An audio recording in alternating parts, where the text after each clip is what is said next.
മരിച്ചാൽ ക്രിസ്തുവിനായി.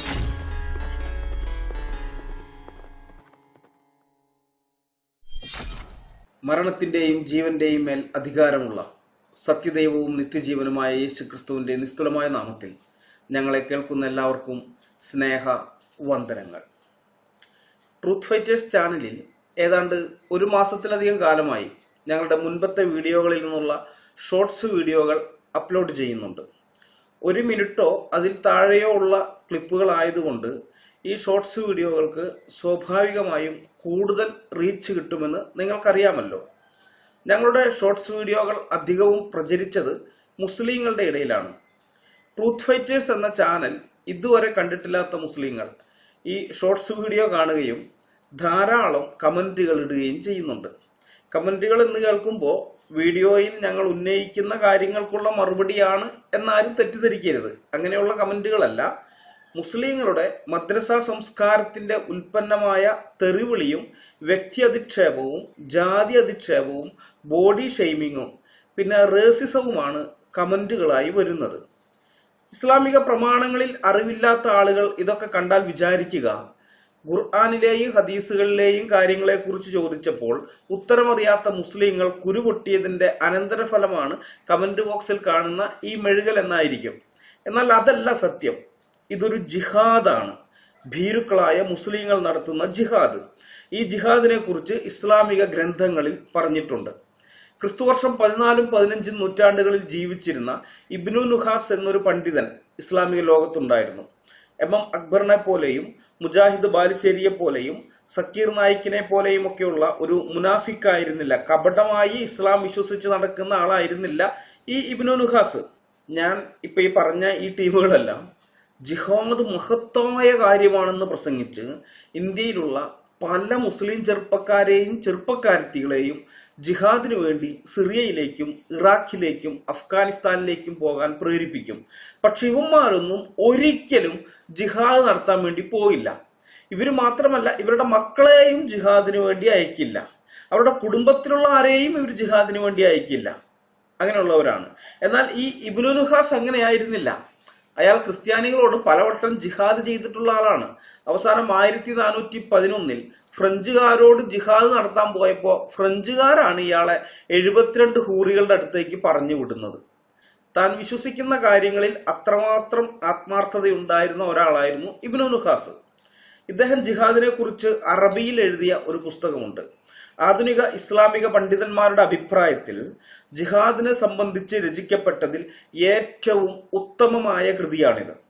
ജിഹാദിനെ സംബന്ധിച്ചുള്ള സകല ഹദീസുകളും ഖുർആൻ ആയത്തുകളും തനിക്ക് മുൻപുള്ള ഇസ്ലാമിക പണ്ഡിതന്മാരുടെ അഭിപ്രായങ്ങളും ഒക്കെ സമാഹരിച്ചിട്ടാണ് ഇബ്നു നുഹാസ് ഈ ഗ്രന്ഥം എഴുതിയിരിക്കുന്നത്. തെളിവുകളായി നൽകിയിട്ടുള്ള ഹദീസുകളുടെ ബാഹുല്യം കാരണം വളരെ വലിയ ഒരു ഗ്രന്ഥമായിരുന്നു ഇത്. ഇതിന്റെ വലിപ്പക്കൂടുതൽ കാരണം ഇബ്നു നുഹാസ് തന്നെ അത് ചുരുക്കി ഇറക്കുകയുണ്ടായി. അങ്ങനെ ചുരുക്കി എഴുതിയിട്ട് പോലും 1000-ലധികം പേജുകൾ ആ പുസ്തകത്തിനുണ്ടായിരുന്നു. അപ്പൊ ആദ്യം എഴുതിയ ഒറിജിനൽ പുസ്തകത്തിന്റെ വലിപ്പം എത്രയായിരിക്കുമെന്ന് നിങ്ങൾ ഊഹിച്ചെടുത്താൽ മതി. ഇസ്ലാമിക് സ്റ്റേറ്റിന്റെ പ്രതാപകാലത്ത് IS-ൽ ചേരാൻ വേണ്ടി ഇറാഖിലേക്ക് പോയ മലയാളി മുസ്ലിങ്ങളിൽപ്പെട്ട ഒരാൾ ഈ പുസ്തകം മലയാളത്തിലേക്ക് വിവർത്തനം ചെയ്തിട്ടുണ്ട്. വിജയത്തിന്റെ വാതിൽ വാളിന്റെ തണലിൽ എന്നാണ് മലയാള വിവർത്തനത്തിന്റെ പേര്. വിവർത്തകന്റെ പേര് അബു ഹനിയ ഹിന്ദി എന്നാണ് കൊടുത്തിട്ടുള്ളത്. ഫേക്ക് നെയിമാണ്, നമുക്ക് കേൾക്കുമ്പോൾ തന്നെ അറിയാം. ഈ വിവർത്തനത്തെ കുറിച്ച് അയാൾ എഴുതിയിട്ടുള്ളതിൽ നിന്നും ഒരു ഭാഗം ഞാൻ വായിക്കാം. ജിഹാദ് എന്ത് എങ്ങനെ എന്നറിയാൻ മാതൃഭാഷയിൽ ഒരു പുസ്തകമില്ലാത്തതിനാൽ വളരെയധികം പ്രയാസപ്പെട്ട പ്രിയ സഹോദരൻ അബു യാസിർ ഹിന്ദിയെ ഓർക്കുന്നു ഞാനിപ്പോൾ. ഒരുപാട് വായിച്ചറിയുവാൻ ആഗ്രഹമുണ്ടായിരുന്ന അവന്. പക്ഷെ അതിനൊന്നും കാത്തു നിൽക്കാതെ ടൈഗ്രീസിന്റെ തീരത്ത് ഇസ്ലാമിന്റെ കൊടിയ ശത്രുക്കളെയും ലക്ഷ്യമാക്കി സ്വന്തത്തെ അല്ലാഹുവിന് വിൽക്കാൻ വണ്ടിയുമായി പുറപ്പെട്ട അവനുള്ള ഒരു ബഹുമാന സൂചകം കൂടിയാകുന്നു ഇത്. അല്ലാഹു അവനെ സ്വീകരിക്കട്ടെ. അല്ലാഹു ഉദ്ദേശിച്ചാൽ അവനെ പോലെയുള്ള 1000 മുജാഹിദുകൾക്കും ഇതൊരു പ്രചോദനമായേക്കാം, വഴികാട്ടിയായേക്കാം. ഇത് വിവർത്തനം ചെയ്ത ജിഹാദിയുടെ കൂടെ കേരളത്തിൽ നിന്നും ജിഹാദ് നടത്താൻ വേണ്ടി ഇറാഖിലേക്ക് പോയി ടൈഗ്രീസിന്റെ തീരത്ത് വെച്ച് കാഫറുകൾ ഹൂറികളുടെ അടുത്തേക്ക് പറഞ്ഞു വിട്ട ഒരു മലയാളി മുസൽമാന്റെ കഥയാണ് നമ്മൾ ഈ വായിച്ചു കേട്ടത്. ആ പാവം മലയാളി മുസൽമാന് ജിഹാദിനെ കുറിച്ച് ശരിക്കും അറിയാൻ മാതൃഭാഷയായ മലയാളത്തിൽ ഒരു പുസ്തകമില്ലാത്തതിനാൽ വളരെയധികം പ്രയാസപ്പെട്ടത്രേ. അങ്ങനെ ഒരു പ്രയാസം ഇനി കേരളക്കരയിലുള്ള ഒരൊറ്റ മുസ്ലിമിനും ഉണ്ടാകാൻ പാടില്ല. ജിഹാദ് ചെയ്യണമെന്ന ആഗ്രഹം ഏത് നേരത്താണോ ഒരു മുസ്ലിമിന്റെ ഉള്ളിൽ വരുന്നത്, ആ നിമിഷം അവന് ജിഹാദിനെ കുറിച്ച് പഠിക്കാൻ ആധികാരികമായ ഒരു ഗ്രന്ഥം അവന്റെ മാതൃഭാഷയിൽ തന്നെ അവന് കിട്ടണം എന്ന ചിന്തയിലാണ് അബു ഹനിയ ഹിന്ദി ഈ പുസ്തകം മലയാളത്തിലേക്ക് തർജ്ജമ ചെയ്തിരിക്കുന്നത്. കഷ്ടപ്പാടൊക്കെ നിങ്ങൾ ഓർക്കണോട്ടെ. ഇങ്ങനെയൊക്കെ കഷ്ടപ്പെടുന്ന മുസ്ലിങ്ങളെയൊക്കെ സഹായിക്കേണ്ടത് ഉത്തമ മുസ്ലിങ്ങൾ എന്നുള്ള നിലയിൽ ഇവരുടെയൊക്കെ കടമയാണ്. അതുകൊണ്ടാണ് ഇങ്ങനെയൊക്കെ ചെയ്തിരിക്കുന്നത്. ഈ പുസ്തകം നിരോധിക്കണമെന്ന് അന്നത്തെ കേരള DGP സർക്കാരിനോട് ശുപാർശ ചെയ്തിരുന്നു. മതബോധമുള്ള മുസ്ലിം യുവാക്കളെ തീവ്രവാദത്തിലേക്ക് ആകർഷിക്കുന്ന പുസ്തകമാണിത് എന്നും പറഞ്ഞാണ് പോലീസ് ഇത് ബാൻ ചെയ്യാൻ സർക്കാരിനോട് ശുപാർശ ചെയ്തത്.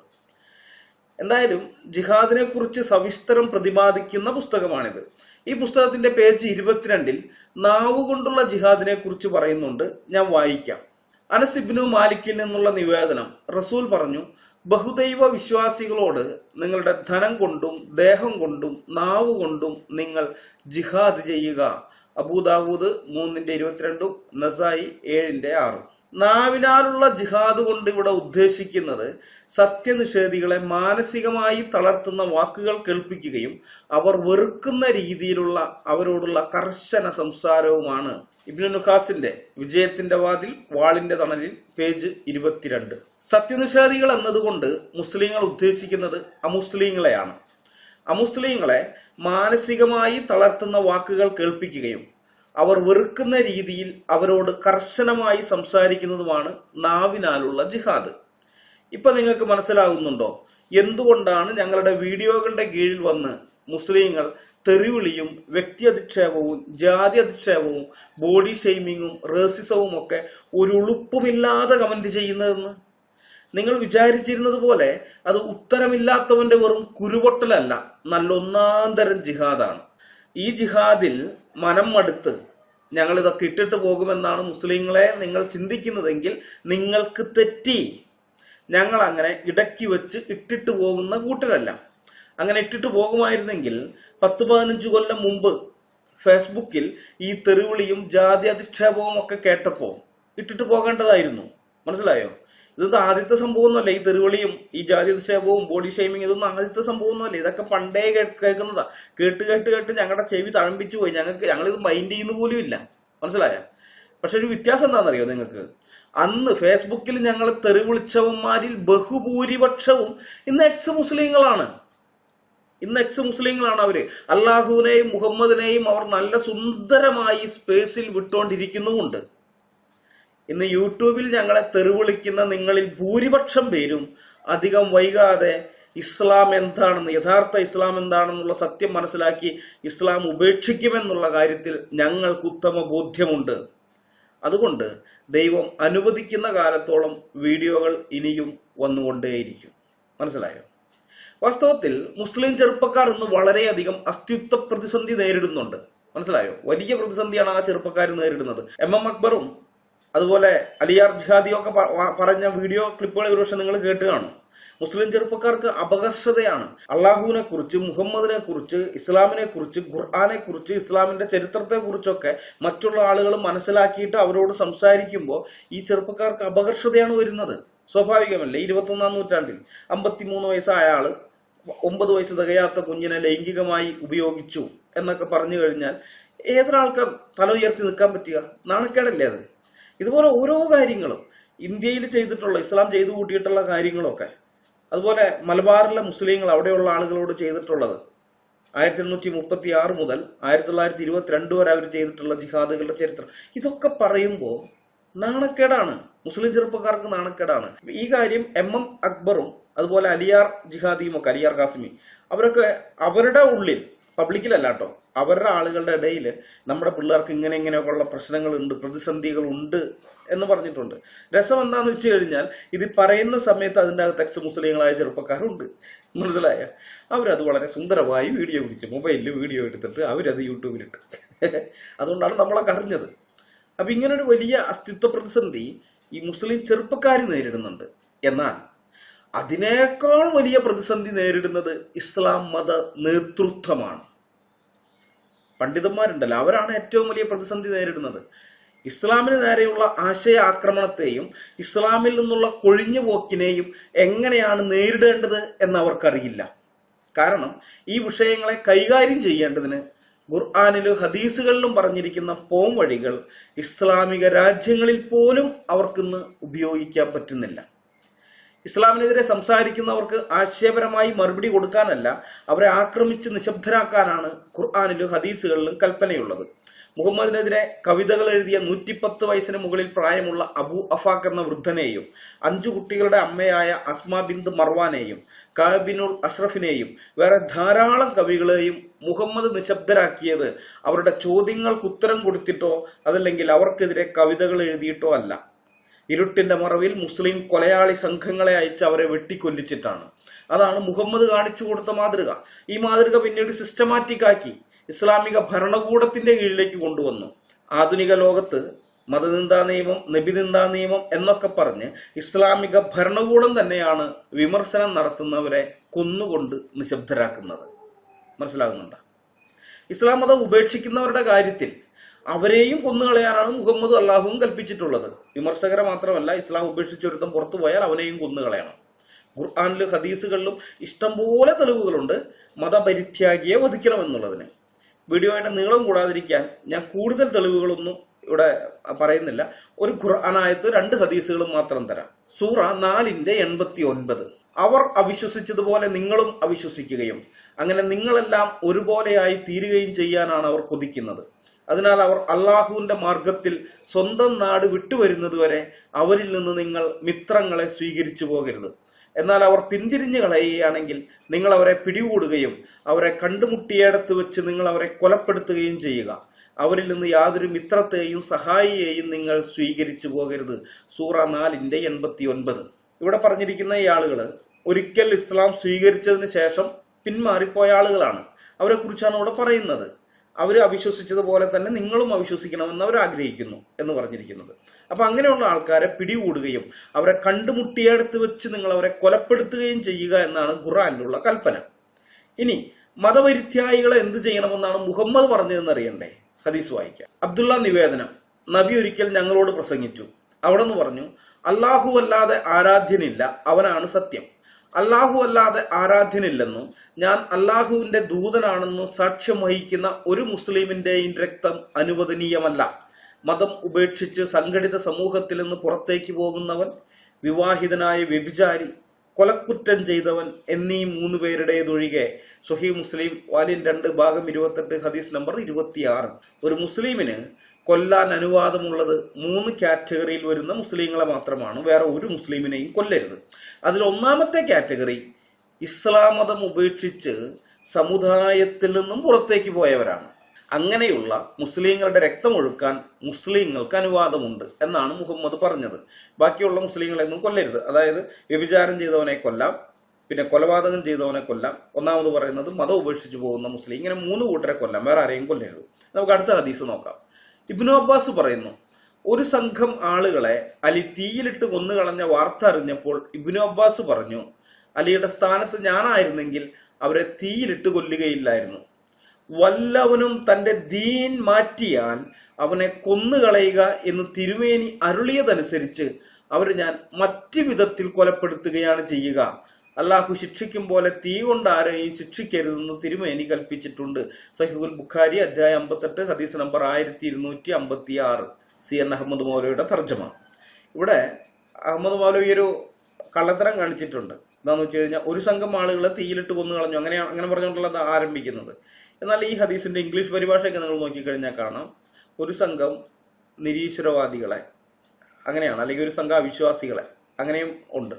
അവരെ കൊന്നുകളഞ്ഞ കാര്യം കേട്ടപ്പോഴാണ് എന്ന് വെച്ച് കഴിഞ്ഞാൽ ഇവര് മുസ്ലിങ്ങളായിരുന്നു, പിന്നെ ഇതൊക്കെ ഉപേക്ഷിച്ച് ഇവര് നിരീശ്വരവാദികളായി അല്ലെങ്കിൽ അവിശ്വാസികളായി മാറി. അങ്ങനെയുള്ളവരെയാണ് ഈ കൊന്നുകളഞ്ഞിരിക്കുന്നത്.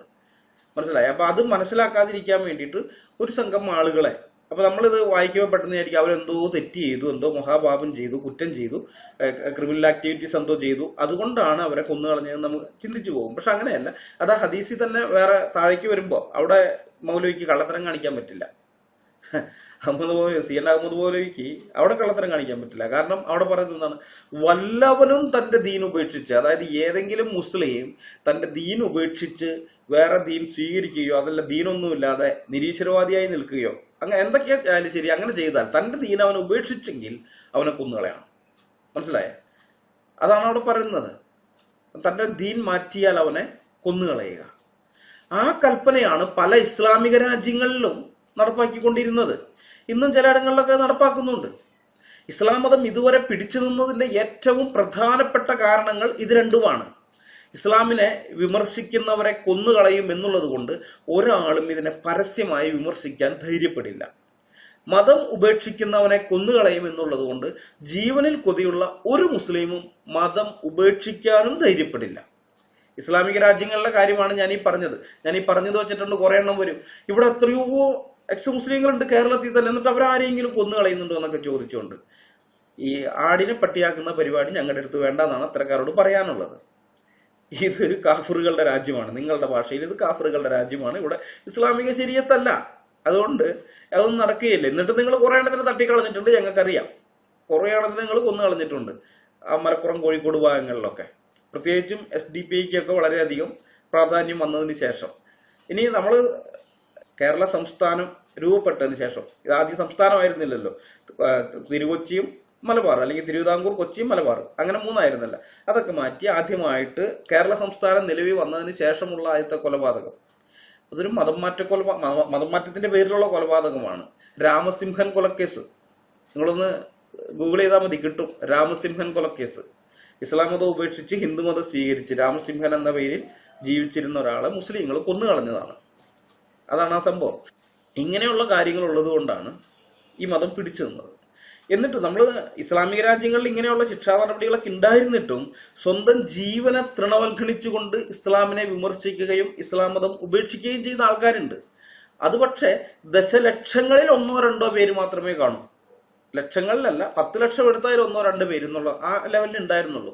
7-ാം നൂറ്റാണ്ടിൽ നിന്ന് 20-ാം നൂറ്റാണ്ട് വരെയുള്ള കാലത്തോളം ഇതിങ്ങനെ അങ്ങ് പോയി. പക്ഷെ 21-ാം നൂറ്റാണ്ടിലെത്തിയപ്പോൾ കഥയാകെ മാറി. ലോകമെമ്പാടും ഇന്റർനെറ്റ് സജീവമായി, സോഷ്യൽ മീഡിയയും വന്നു. അതോടെ സ്വന്തം ഐഡന്റിറ്റി വെളിപ്പെടുത്താതെ തന്നെ ആർക്കും ഇസ്ലാമിനെ വിമർശിക്കാമെന്നായി. മാത്രമല്ല, അതുവരെ ഇസ്ലാമിക പണ്ഡിതന്മാർ സാധാരണക്കാരായ മുസ്ലിങ്ങളിൽ നിന്നും മറച്ചു വച്ചിരുന്ന പല ഹദീസുകളും ഇസ്ലാമിക നിയമങ്ങളും കമ്പ്യൂട്ടർ ഉപയോഗിക്കാൻ അറിയാവുന്ന ഏത് മുസ്ലിമിനും വായിച്ച് മനസ്സിലാക്കാൻ പറ്റുമെന്ന സ്ഥിതിയുമായി. അതോടെ ഇസ്ലാമിന്റെ യഥാർത്ഥ മുഖം ചിന്തിക്കുന്ന മുസ്ലിങ്ങളുടെ മുന്നിൽ അനാവൃതമായി.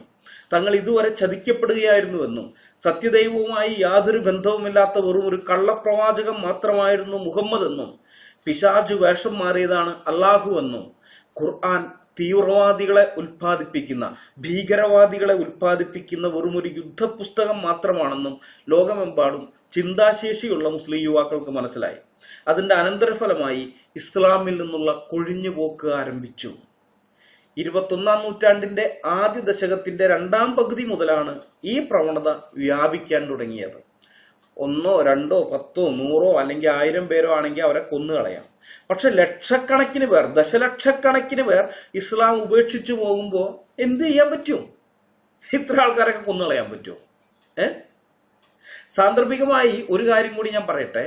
21-ാം നൂറ്റാണ്ടിൽ ഖുർആനെ കുറിച്ച് മുസ്ലിം ചെറുപ്പക്കാർക്ക് മനസ്സിലായ ഈ കാര്യം അതിന് മുമ്പത്തെ നൂറ്റാണ്ടിൽ ഇന്ത്യൻ കോടതിക്കും ബോധ്യമായിട്ടുള്ളതാണ്. ഞങ്ങളുടെ വീഡിയോകൾക്ക് കീഴിൽ നാവിനാൽ ജിഹാദ് നടത്താൻ വരുന്നവന്മാർ പലരും പറയുന്ന കാര്യമാണ്, എനിക്കെതിരെ കേസ് കൊടുക്കണം, എന്നെ പിടിച്ച് ജയിലിലിടണമെന്ന്. അങ്ങനെയുള്ള കുറെ കമന്റ്സ് ഞാൻ കണ്ടു. നിങ്ങൾ എനിക്കെതിരെ കേസ് കൊടുക്കണമെന്നാണ് എനിക്കും പറയാനുള്ളത്. എന്റെ ആഗ്രഹം അത് തന്നെയാണ്. ഞാനും അതാ പറയുന്നത്. മുഖ്യധാരാ മാധ്യമങ്ങൾ മുക്കിക്കളഞ്ഞ ചില സംഗതികൾ പൊതുജനത്തിന്റെ മുമ്പാകെ കൊണ്ടുവരാൻ എനിക്ക് അതിയായ ആഗ്രഹമുണ്ട്. ഞങ്ങളുടെ ഈ ചാനലിലൂടെയോ അല്ലെങ്കിൽ സ്റ്റേജിൽ വെച്ചോ അല്ല, കോടതിയിൽ വെച്ച് അക്കാര്യം പറയാൻ അവസരം കിട്ടണമെന്നാണ് എൻ്റെ ആഗ്രഹം. പണ്ടത്തേതുപോലെയല്ല, ഇത് സോഷ്യൽ മീഡിയയുടെ കാലമാണ്. ബാക്കി കാര്യങ്ങൾ സോഷ്യൽ മീഡിയ നോക്കിക്കോളും. 1986 ഒരു കോടതി വിധിയുണ്ട്. ഇന്ത്യയിലെ മുഖ്യധാരാ മാധ്യമങ്ങൾ മുക്കിക്കളഞ്ഞൊരു കോടതി വിധി. Delhi metropolitan judge ZS ലോഹത്താണ് 1986 July 31 ചരിത്ര പ്രാധാന്യമുള്ള ഈ വിധി പറഞ്ഞത്. ഇന്ത്യയിൽ നടക്കുന്ന വർഗീയ കലാപങ്ങൾക്ക് മുഖ്യ കാരണം ഖുർആനാണെന്നാണ് ആ വിധിയിലുള്ളത്. ആ വിധിക്കെതിരെ ഒരു അപ്പീൽ പോകാൻ പോലും ഇസ്ലാം മത പണ്ഡിതന്മാരോ ഇസ്ലാമിക സംഘടനകളോ ഇന്നുവരെ തയ്യാറായിട്ടില്ല. ഇന്നുവരെ ഈന്തപ്പഴവും ഫ്ലൈറ്റ് ടിക്കറ്റും കിട്ടിയാൽ ഇസ്ലാമിന്റെ എന്ത് വൃത്തികേടുകൾക്കും കുടപിടിക്കുന്ന ഇവിടത്തെ നാലാം ലിംഗക്കാരായ മാധ്യമങ്ങളും വോട്ടിനും അധികാരത്തിനും വേണ്ടി ഇസ്ലാമിക പ്രീണനം നടത്തുന്ന രാഷ്ട്രീയ പാർട്ടികളോ അതിലെ നേതാക്കന്മാരോ ഒന്നും ഇതിനെക്കുറിച്ച് ഒരക്ഷരം മിണ്ടിയിട്ടില്ല. ഇനി ഒട്ടും മിണ്ടുകയും ഇല്ല എന്ന് എനിക്കറിയാം. ഇതിനെക്കുറിച്ച് അറിയാൻ താല്പര്യമുള്ളവർക്ക് ജസ്റ്റിസ് സെഡ്ഡസ് ലോഹത്ത് ഓൺ ഖുർആൻ എന്ന് ഗൂഗിൾ ചെയ്താൽ മതി, നിങ്ങൾക്ക് കിട്ടും, വിവരങ്ങളൊക്കെ കിട്ടും. ആ കേസിന്റെ ചരിത്രം ഞാൻ ചെറുതായിട്ടൊന്ന് വിവരിക്കാം. ഡൽഹി ഹിന്ദു രക്ഷാദൾ പ്രതിനിധി ഇന്ദ്രസെൻ ശർമ്മയും സെക്രട്ടറി രാജ്കുമാർ ആര്യയും ഒരു പോസ്റ്റർ പ്രസിദ്ധീകരിച്ചതോടെയാണ് ഈ കേസിന്റെ തുടക്കം. ഇന്ദ്രസെൻ ശർമ്മ അക്കാലത്ത് ഓൾ ഇന്ത്യ ഹിന്ദു മഹാസഭയുടെ വൈസ് പ്രസിഡന്റ് കൂടിയായിരുന്നു. എന്തുകൊണ്ടാണ് രാജ്യത്ത് ഹിന്ദു മുസ്ലിം കലാപങ്ങൾ നടക്കുന്നത് എന്ന ചോദ്യവും ഖുർആനാണ് അതിന്റെ കാരണമെന്ന് ഖുർആനിലെ 24 ആയത്തുകൾ ഉദ്ധരിച്ചുകൊണ്ടുള്ള വിശദീകരണവുമായിരുന്നു പോസ്റ്ററിന്റെ ഉള്ളടക്കം. അത് കണ്ടപ്പോഴേക്കും മുസ്ലിങ്ങളുടെ ഹാലിളകി. ഞാൻ നേരത്തെ പറഞ്ഞല്ലോ, ആരോപണം വരുമ്പോൾ അതിന് മറുപടി കൊടുക്കാൻ മുസ്ലിങ്ങൾക്ക് അറിഞ്ഞുകൂടാ. അവർക്കാകെ അറിയാവുന്നത് ആയുധമെടുത്ത് ആരോപണം ഉന്നയിച്ചവരെ ഇല്ലാതാക്കുക എന്നത് മാത്രമാണ്. അത് തന്നെ ഇവിടെയും സംഭവിച്ചു. മുസ്ലിങ്ങൾ ഡൽഹിയിൽ കലാപം ഇളക്കി വിടുകയും അതിന്റെ ഫലമായി IPC 153A 295A എന്നീ വകുപ്പുകൾ പ്രകാരം ഇന്ദ്രസെൻ ശർമ്മയ്ക്കും രാജ്കുമാർ ആര്യയ്ക്കുമെതിരെ കേസ് രജിസ്റ്റർ ചെയ്യപ്പെടുകയും ചെയ്തു. കേസ് കോടതിയിലെത്തിയപ്പോൾ പ്രോസിക്യൂഷൻ നല്ല ഒന്നാന്തരമായി തക്കിയ പ്രയോഗിച്ചു. ഇത്തരം ആയത്തുകളൊന്നും ഖുർആനിലില്ലെന്നും വർഗീയ കലാപം സൃഷ്ടിക്കാൻ പ്രതികൾ ആസൂത്രിതമായി നടത്തിയ പ്രവൃത്തിയാണിതെന്നുമായിരുന്നു പ്രോസിക്യൂഷന്റെ വാദം. പ്രതിഭാഗം ആ വാദത്തെ നിസ്സാരമായി ഖണ്ഡിച്ചു കളഞ്ഞു. ഉത്തർപ്രദേശിലെ രാംപൂരിലുള്ള മക്തബ അൽ ഹസ്നത്തിലെ മുഹമ്മദ് ഫാറൂഖ് ഖാൻ എന്ന മുസ്ലിം പണ്ഡിതൻ ഹിന്ദിയിൽ വിവർത്തനം ചെയ്ത് പ്രസിദ്ധീകരിച്ച ഖുർആന്റെ ആധികാരിക പതിപ്പിൽ നിന്നുമാണ് തങ്ങൾ ആയത്തുകൾ എടുത്തതെന്ന് ആരോപണ വിധേയർ തെളിവുകൾ ഹാജരാക്കി. അറബിയിലുള്ള ഖുർആനും അതിന്റെ പദാനുപദമായ ഹിന്ദി ഇംഗ്ലീഷ് വിവർത്തനങ്ങളും ഫാറൂഖ് ഖാൻ വിവർത്തനം ചെയ്ത ഗ്രന്ഥത്തിൽ ഉണ്ടായിരുന്നു. മറ്റു മതക്കാരോട് യുദ്ധം ചെയ്യാൻ മുസ്ലിങ്ങളോട് ഖുർആൻ ആഹ്വാനം ചെയ്യുന്നുവെന്നും ഇത്തരം ആയത്തുകൾ ഖുർആനിൽ ഉള്ളിടത്തോളം കാലം രാജ്യത്ത് കലാപങ്ങൾ തടയാനാകില്ല എന്നും അവർ വാദിച്ചു. രണ്ടു കൂട്ടരുടെയും വാദങ്ങൾ വിശദമായി കേട്ട കോടതി ഇക്കാര്യത്തിൽ കക്ഷി ചേരാനും ആരോപണ വിധേയരുടെ വാദത്തിൽ തെറ്റുണ്ടെങ്കിൽ തിരുത്താനും ഇസ്ലാം പണ്ഡിത സമൂഹത്തോട് ആവശ്യപ്പെട്ടു.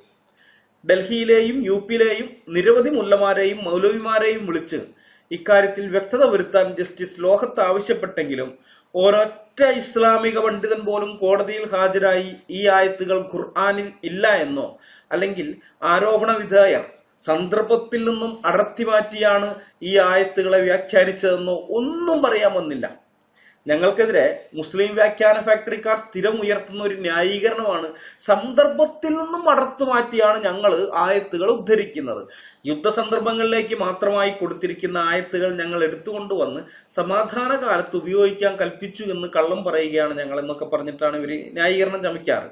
സോഷ്യൽ മീഡിയയിൽ ഇവർ ന്യായം പറയും. പക്ഷേ ഇവന്മാരുടെ ഒരൊറ്റ പണ്ഡിതൻ പോലും കോടതിയിൽ ഹാജരായി അങ്ങനെ ഒരു ന്യായീകരണം പറയുകയുണ്ടായില്ല.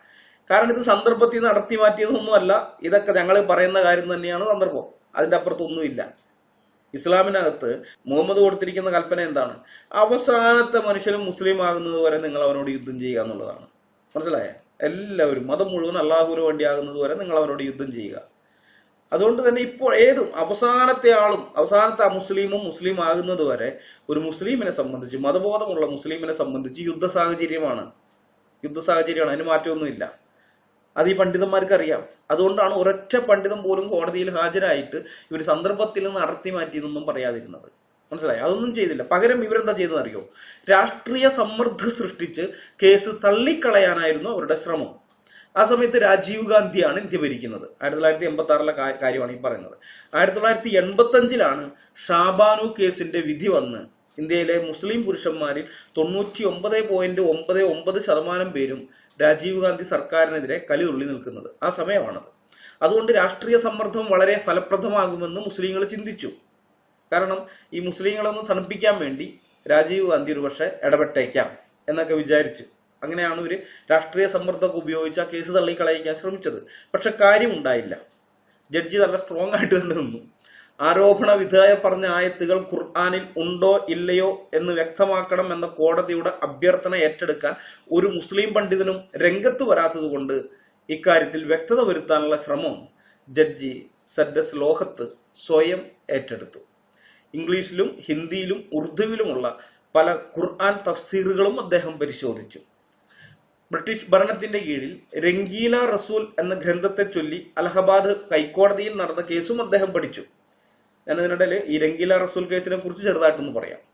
1920 എഴുത്തുകാരന്റെ പേര് വെക്കാതെ സീതാക്ക ചിനാല എന്നൊരു പുസ്തകം മുസ്ലിങ്ങൾ പ്രസിദ്ധീകരിക്കുകയും മോസ്കുകൾ വഴി അത് വിതരണം ചെയ്യുകയും ഉണ്ടായി. മുസ്ലിങ്ങളിൽ നിന്ന് ഈ പുസ്തകം പുറത്തേക്ക് ലീക്കായി, ഹിന്ദുക്കളുടെ കയ്യിലും കിട്ടി. രാമന്റെ ഭാര്യയായ സീതയെ വളരെ മ്ലേച്ഛമായി, ഒരു വേശ്യയേക്കാൾ മ്ലേച്ഛമായി ചിത്രീകരിക്കുന്ന ഒരു കൃതിയായിരുന്നു സീതാക്ക ചിനാല. ഹിന്ദുക്കൾ സ്വാഭാവികമായി രോഷാകുലരായി. ഒരാവശ്യമില്ലാത്ത പണിയാണ് കേട്ടാ. കാരണം ഇവരുടെ പ്രമാണത്തിലൊന്നും പറയുന്നില്ല, രാമായണത്തിലൊന്നും പറയുന്നൊന്നുമില്ല സീത ഇങ്ങനെയുള്ള സ്ത്രീയാണെന്നൊന്നും പറയുന്നൊന്നുമില്ല. സീതയെക്കുറിച്ച് നല്ല ഇത് തന്നെയാണ് വാത്മീകി എഴുതിയിരിക്കുന്നത്. വേണമെങ്കിൽ രാമനെ വിമർശിക്കാൻ കിട്ടും, നമുക്ക് ഇഷ്ടംപോലെ സംഭവം രാമനെ വിമർശിക്കാം, പക്ഷെ സീതയെ വിമർശിക്കാനില്ല. ഒരാവശ്യവുമില്ലാതെ ദുർവ്യാഖ്യാനം ചെയ്തവന്മാർ ചെയ്യുന്നതാണ്. ഇത് ഇവരുടെ സ്ഥിരം പരിപാടിയാണ്. എല്ലായിടത്തും പോയിട്ട് മറ്റുള്ളവരെ ചൊറിയും, മടി കിട്ടുമ്പോൾ കരയും. അത് ഇവരുടെ സ്ഥിരം പരിപാടിയാണ്. ഏതായാലും ഈ പുസ്തകം വായിച്ചപ്പോൾ ഹിന്ദുക്കൾ രോഷാകുലരായി. ഈ പുസ്തകത്തിന്റെ വിതരണം നിർത്തിവെക്കണമെന്നൊക്കെ അവർ മുസ്ലിങ്ങളോട് ആവശ്യപ്പെട്ടെങ്കിലും അവരതൊന്നും ചെവിക്കൊണ്ടില്ല. തുടർന്നും വിതരണം ചെയ്തുകൊണ്ടേയിരുന്നു. അങ്ങനെ 1923 ആയപ്പോൾ ഹിന്ദുക്കൾ എന്ത് ചെയ്യുന്നറിയോ, ഇതിന് ബദലായിട്ടൊരു പുസ്തകം ഇറക്കി. അതാണ് രംഗീല റസൂൽ. രംഗീല റസൂലിന് മാത്രമല്ല, രംഗീല റസൂൽ ഹസ്രത്ത് മുഹമ്മദ് സാഹിബ് ജീവന ചരിത്രം എന്ന് വെച്ചാൽ മുഹമ്മദിന്റെ ജീവചരിത്രമാണ് ഇവർ ഇറക്കിയിരിക്കുന്നത്. തന്റെ സ്നേഹിതന്റെ 6 വയസ്സ് തികയാത്ത കുഞ്ഞിനെ മുഹമ്മദ് കല്യാണം കഴിച്ചതും 9 വയസ്സ് തികയുന്നതിന് മുമ്പേ ആ കുഞ്ഞുമായിട്ട് ലൈംഗിക ബന്ധത്തിൽ ഏർപ്പെട്ടതും വളർത്തുമാനെ കൊണ്ട് അവന്റെ ഭാര്യയെ മൊഴിയൊല്ലിച്ച ശേഷം മുഹമ്മദ് അവളെ വിവാഹം കഴിച്ചതും ഖൈബർ യുദ്ധത്തിൽ സൊഫിയയുടെ ഭർത്താവിനെയും ബന്ധുജനങ്ങളെയും വധിച്ച മുഹമ്മദ് തിരിച്ചുള്ള യാത്രയിൽ സൊഫിയയെ ബലാത്സംഗം ചെയ്തതും ഭാര്യ ഇല്ലാത്ത സമയത്ത് ഭാര്യയുടെ വേലക്കാരിയുടെ കൂടെ ഭാര്യയുടെ കട്ടിലിൽ കിടന്ന്, ഭാര്യ അറിയാതെ ഭാര്യയുടെ കട്ടിലിൽ കിടന്ന് ലൈംഗിക ബന്ധത്തിൽ ഏർപ്പെട്ടപ്പോൾ ഭാര്യ അത് കണ്ടുകൊണ്ട് വന്നതും പ്രശ്നമായതും തുടങ്ങി മുഹമ്മദിന്റെ ലൈംഗിക ജീവിതത്തെക്കുറിച്ച് ഹദീസുകളിലും മറ്റ് ഇസ്ലാമിക ഗ്രന്ഥങ്ങളിലും പറഞ്ഞിട്ടുള്ള കാര്യങ്ങളെല്ലാം വിശദീകരിച്ചുകൊണ്ടാണ് രംഗീല റസൂൽ എഴുതപ്പെട്ടത്. മനസ്സിലാക്കണം, സീതാക്ക ചിനാല ഇവരെഴുതിയത് പ്രമാണങ്ങളിലുള്ളതൊന്നും വെച്ചിട്ടല്ല, ഇവരുടെ ദുർവ്യാഖ്യാനമാണ്. എന്നാൽ രംഗീല റസൂൽ അങ്ങനെയല്ല. കൃത്യമായിട്ട് ഇവരുടെ പ്രമാണങ്ങളിലൊക്കെ എഴുതി വെച്ചിരിക്കുന്ന കാര്യങ്ങൾ തന്നെയാണ് മനുഷ്യന് മനസ്സിലാകുന്ന ഭാഷയിലേക്ക്, ഹിന്ദിയിലേക്ക് അവരത് ഇറക്കിയിരിക്കുന്നത്. അറബിയിൽ നിന്ന് ഹിന്ദിയിലേക്ക് ആക്കിയത്.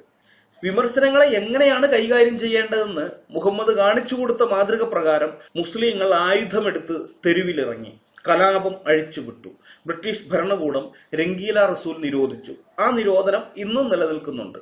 ഇന്ത്യയിലും പാകിസ്ഥാനിലും ബംഗ്ലാദേശിലും ആ പുസ്തകം ബാൻ ചെയ്യപ്പെട്ട പുസ്തകമാണ്.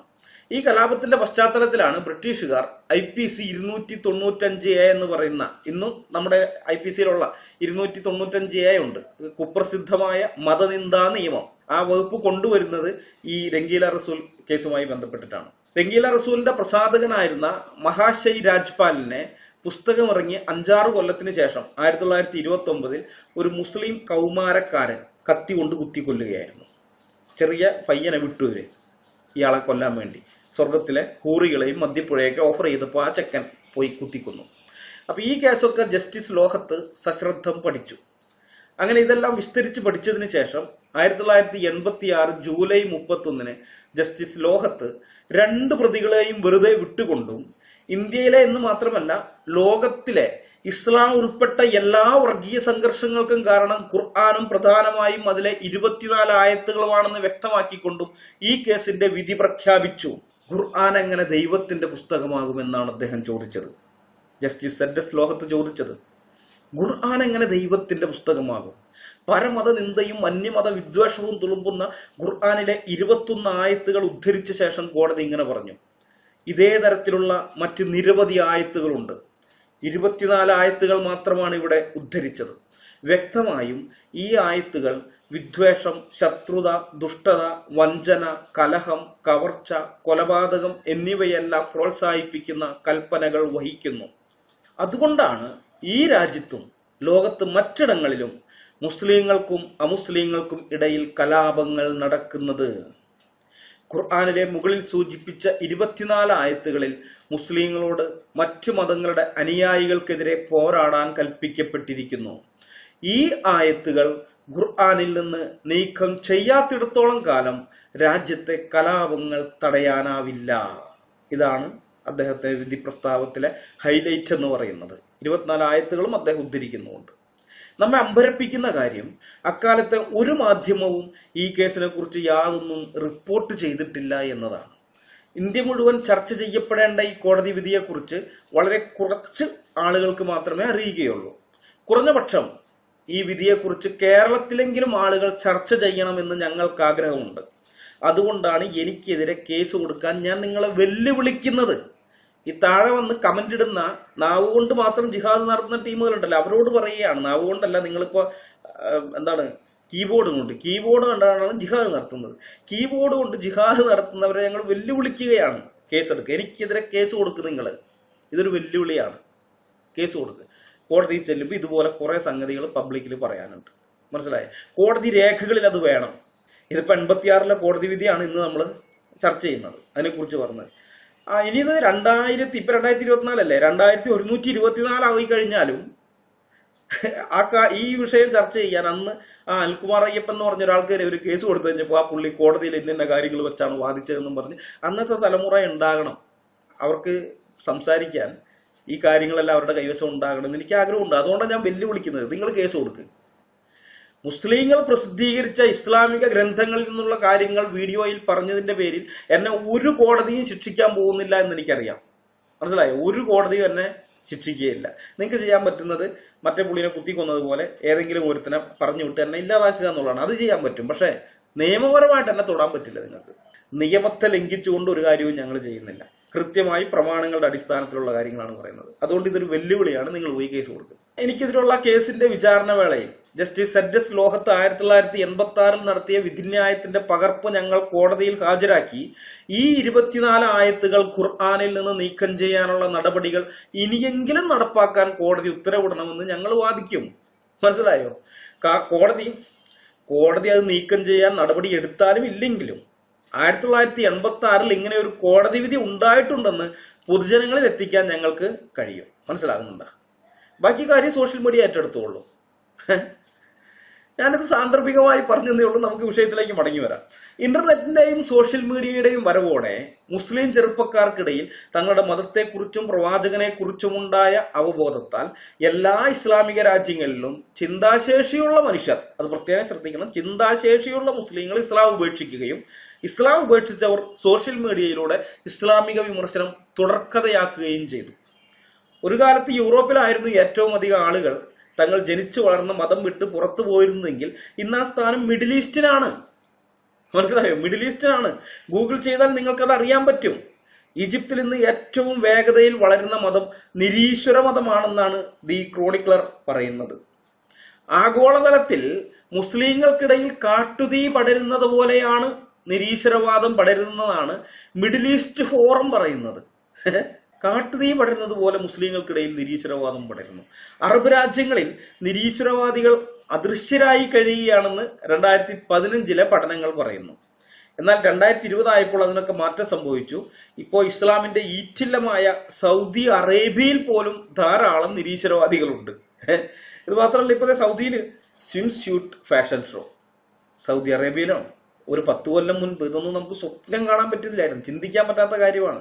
സ്വിം സ്യൂട്ട് ഇട്ടുകൊണ്ട് ഫാഷൻ ഷോ നടത്തുന്ന അവിടെ. ഇതൊക്കെ കേട്ടിട്ട് ഇസ്ലാം ഉപേക്ഷിക്കുന്നവരെല്ലാം നിരീശ്വരവാദികളാകുന്നു എന്നാരും തെറ്റിദ്ധരിക്കേണ്ട. കുട്ടിക്കാലം മുതലേ മദ്രസയിൽ നിന്ന് കിട്ടിയ മതപഠനം കാരണം നിരീശ്വരവാദം തെറ്റാണ്, ഈ പ്രപഞ്ചത്തിന് സ്രഷ്ടാവായ ഒരു ദൈവമുണ്ട് എന്ന് ചിന്തിക്കുന്ന ധാരാളം മുസ്ലിങ്ങൾ ഇസ്ലാം ലോകത്തുണ്ട്.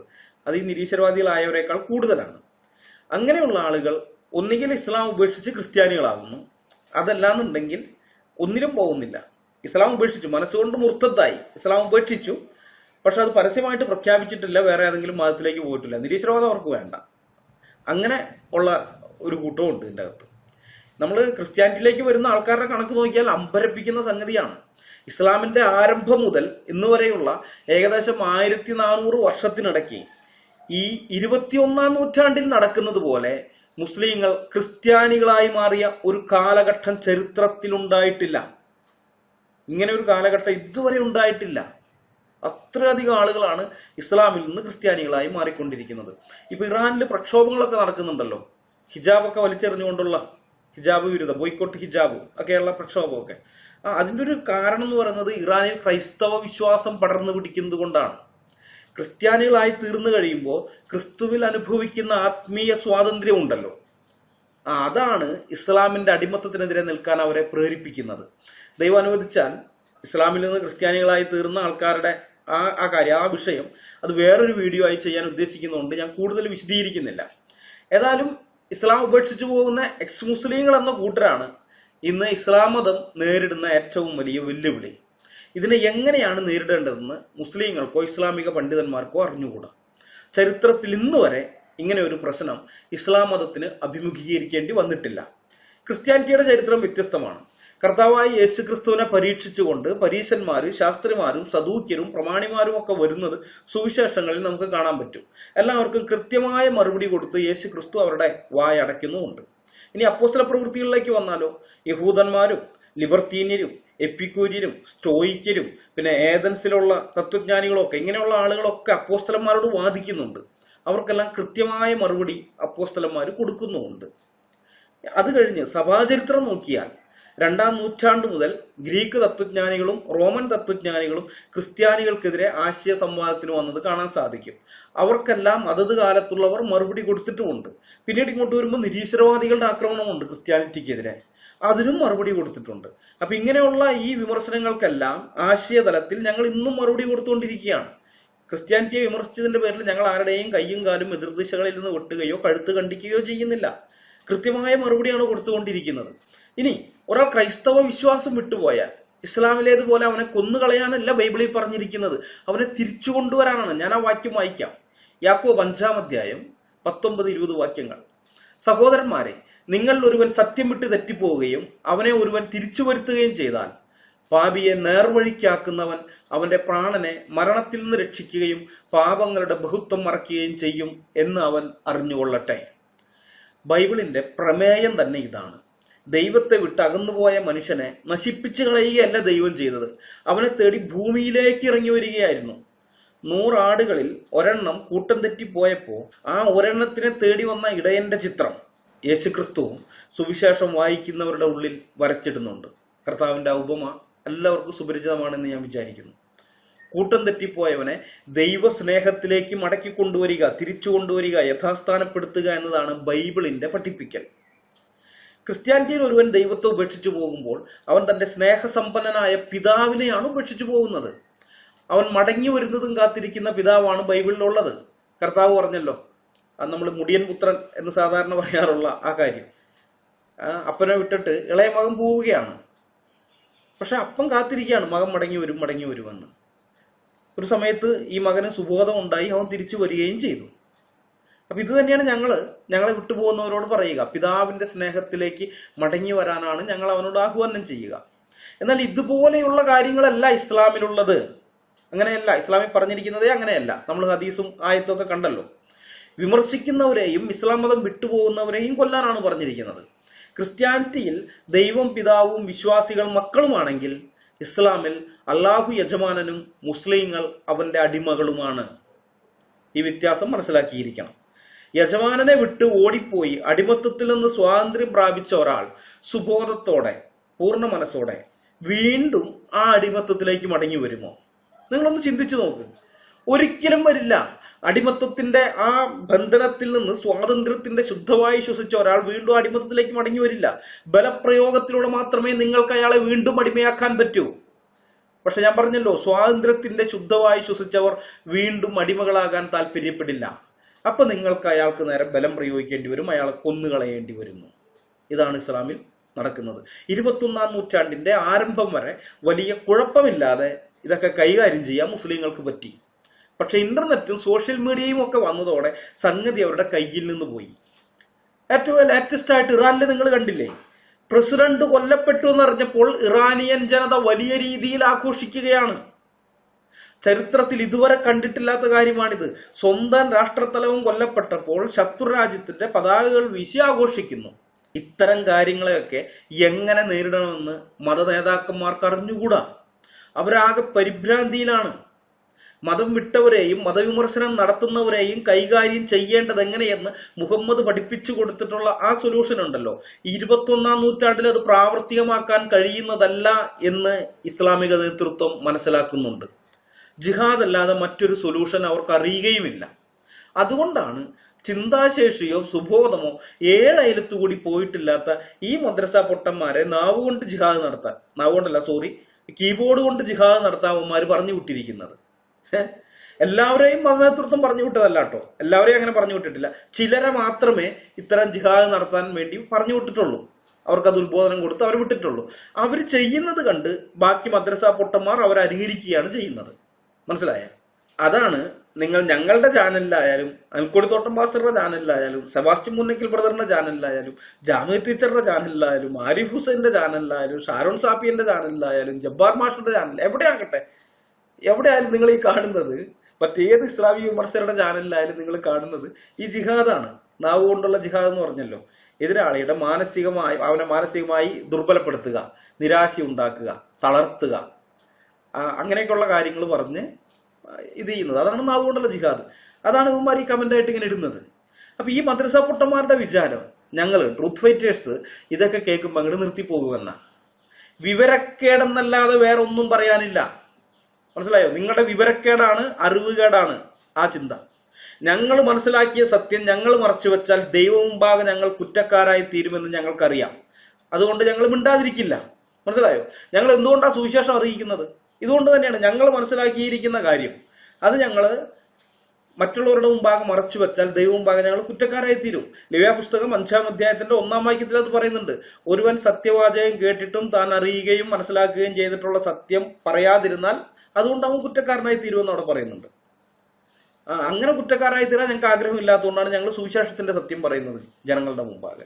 അതുപോലെ തന്നെയാണ് ഇസ്ലാമിനെ കുറിച്ചുള്ള സത്യം ഞങ്ങൾക്ക് മനസ്സിലായി, ഇതെന്താണെന്നുള്ളത്, പിശാച് എങ്ങനെയാണ് ഇതിന്റെ പുറകെ വർക്ക് ചെയ്യുന്നത് എന്നുള്ള കാര്യം ഞങ്ങൾക്ക് വ്യക്തമായിട്ട് മനസ്സിലായി. ഇതിങ്ങനെ പോയി കഴിഞ്ഞാൽ കേരളത്തിന്റെ സ്ഥിതി എന്താകും എന്ന് ഞങ്ങൾക്കറിയാം. അതുകൊണ്ട് ഞങ്ങൾ ഈ സത്യം പറയാതിരിക്കില്ല, ഞങ്ങൾ മിണ്ടാതിരിക്കില്ല. നിങ്ങൾ എങ്ങനെയൊക്കെ ജിഹാദ് നടത്തിയാലും ഞങ്ങൾ ഇനിയും ഉറക്കെ ഇസ്ലാമിന്റെ ചതിയും വഞ്ചനയും കള്ളത്തരവും ലോകത്തോട് വിളിച്ചു പറഞ്ഞുകൊണ്ടിരിക്കും. ദൈവം അനുവദിക്കുന്ന കാലത്തോളം ഞങ്ങളത് തുടരും എന്ന് ഉറപ്പിച്ച് പ്രഖ്യാപിച്ചുകൊണ്ട് ഈ വീഡിയോ ഞങ്ങൾ ഇവിടെ അവസാനിപ്പിക്കുകയാണ്. അടുത്ത വീഡിയോയുമായി വരുന്നതുവരെ നമ്മളെല്ലാവരെയും കർത്താവായ യേശു ക്രിസ്തു കാത്തുരക്ഷിക്കുമാറാകട്ടെ. അവിടുത്തെ വിലയേറിയ നാമം മാത്രം എന്നും എന്നേക്കും വാഴ്ത്തപ്പെടട്ടെ. ആമേൻ.